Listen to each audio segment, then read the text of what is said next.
Hello and welcome to the channel. Today we're taking a look here at distant Star Revenant Fleet. I've actually only done 2 games of this so far, both of those on the highest difficulty, which I believe that's called Elite. What I've experienced in the initial playthrough was the game was not challenging. I went from the beginning to the end in 3 hours straight, had no trouble up until the very last level, and then of course that ended up being a failure there, and of course there is no retry option, so obviously you start from the beginning all over again. So I was a bit disappointed with it initially, but coming through looking at it the second time, the game is randomized.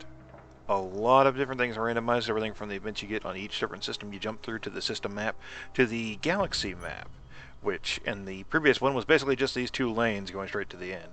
And of course here we have multiple options.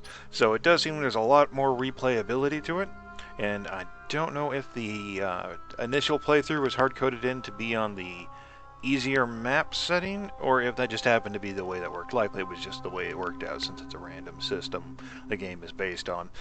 Basically, it's just like FTL, Faster Than Light, except for the overall concept is in reverse. Instead of running away, you are running to. So your objective is just basically to plow through the lines and get to the enemy super weapon and destroy it. There's different ways you can play it, obviously. You can have up to 5 ships in your fleet. I've played in it, or I'm rather playing it the same way I played it in the initial playthrough, where I used some fairly large ships to begin with. I've heard complaints about smaller ships in later levels getting killed easily, but frankly, from my experience so far, that is likely probably to do more with the lack of planning on the player part. Since, as you see in the gameplay videos we'll upload separately, that for the most part you can avoid most of the major attacks just by staying mobile. And of course, cycling which ships are directly in front of the enemy, taking fire and whatnot. The enemy has a tendency to target the ship that is closest to it, and even if it targets one behind it, the weapon systems work on a direct line of sight system. So, of course, while there is no friendly fire, so you can shoot through your own ships and they can shoot through their own, if you put a carrier or a dreadnought in position in front of a enemy ship, then the enemy ship is, of course, shooting at, say, your lighter gunship behind it. Those rounds are going to impact the carrier rather than the gunship. So you're going to shield that effectively. Now, after a few seconds or a few minutes, depending, the AI seems to react to it and finally moves that ship past the blocking ship. So it makes a counter move to that. So, of course, you do have to pay attention to your fleets, and, of course, you'll have multiple missions where you have to do more than one objective at a time, maybe defend 2 or 3 stations, and, of course, you might need to divide your fleet to get the full reward for it. Of course, dividing your fleet obviously makes it weaker for you to fight at each station. So, there is drawbacks to that. Overall, the game is pretty solid. There is some minor issues with the menus, being able to select everything. For example, on the bottom right, which I've closed out of the galaxy map already, but on the bottom right there was a system in the last playthrough that I couldn't click on. I'd get the cursor right over it and it just wouldn't click on, so I just clicked around it until it finally triggered.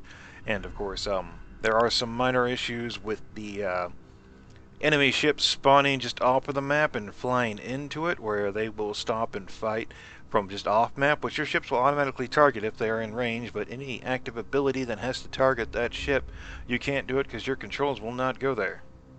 You can pan with your arrow keys. I heard some complaints previously about people not knowing how to pan the camera, since moving to the side of the screen while in combat is not that effective. You can use your arrow keys, a typical RTS setup for it, to pan the camera, and that's pretty much what I do, and it works out fine. You have your various different controls for select all, guard this, and whatnot. Your ships move at different speeds depending on the ship itself, and of course the stats for it, you have 3 different levels that you can level your ship up through experience-wise. And those rewards, the options you have 3 to select for each level you get, they are also random. For example, the assault ship, last time I had one that gave me a speed boost on the first level. This time, when I got the first level unlock on the assault ship, I did not get that. And of course, last time I had a second assault ship I purchased later on, and when it got to that one, it didn't have that option either.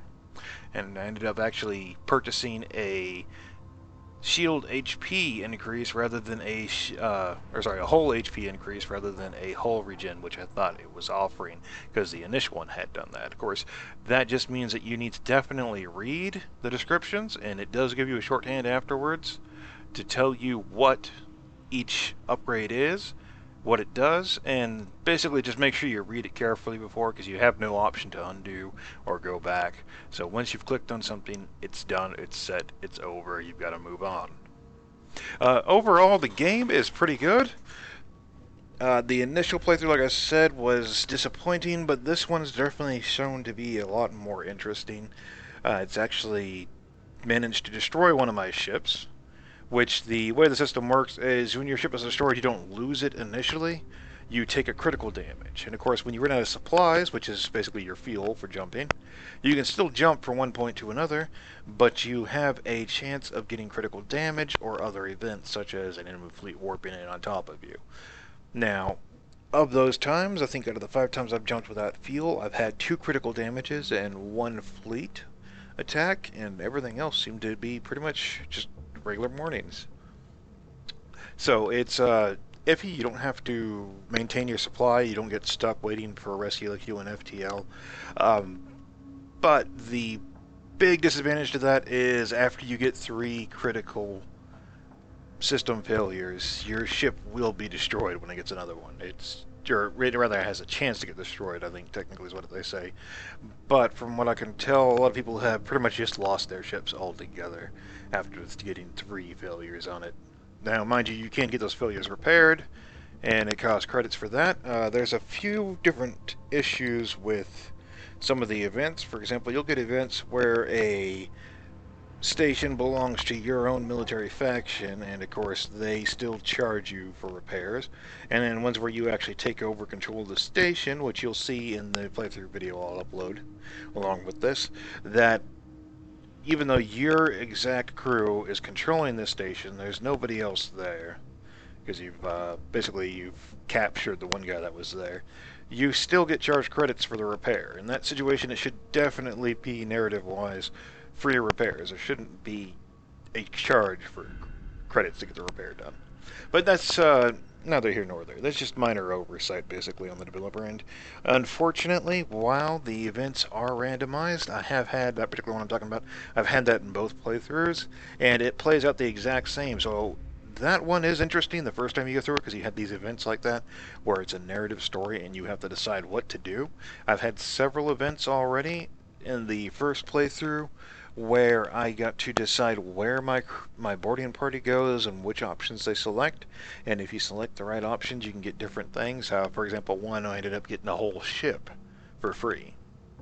And of course, another option for that was to try to stay and fight off these automatons that were attacking the crew in order to take credits and an attachment out of the cargo hold, or the cargo that was on the dock there, load it onto the ship, and then carry all that out to me, which I decided to go the more cautious route and just take the ship and get out of there, of course. So, assuming that could have succeeded, which I don't know if it had more options afterwards, because obviously I didn't play through it except for the one time. So assuming that would have succeeded, it would have been a rather large hull, or it could have just been a complete failure. And I've had situations like that, narrative storylines where you pick the wrong option, and it seems like everything is just going to go just right for you, and suddenly you just completely screwed up, and your boarding party is dead. So you get nothing. You lose, sir. Good day.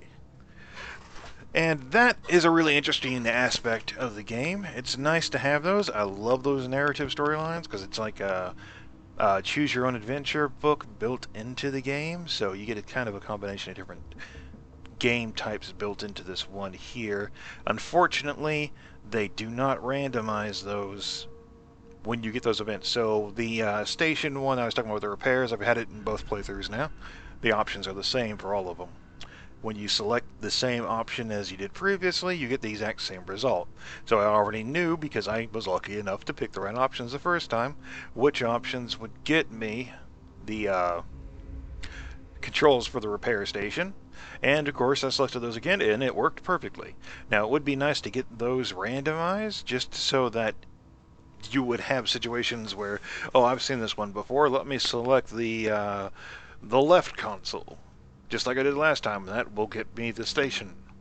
Of course, this time it just suddenly explodes and kills your guys because it's randomized. But no, the game is not that randomized, though a lot of it is. So there's a good replayability to it. There are some drawbacks to it.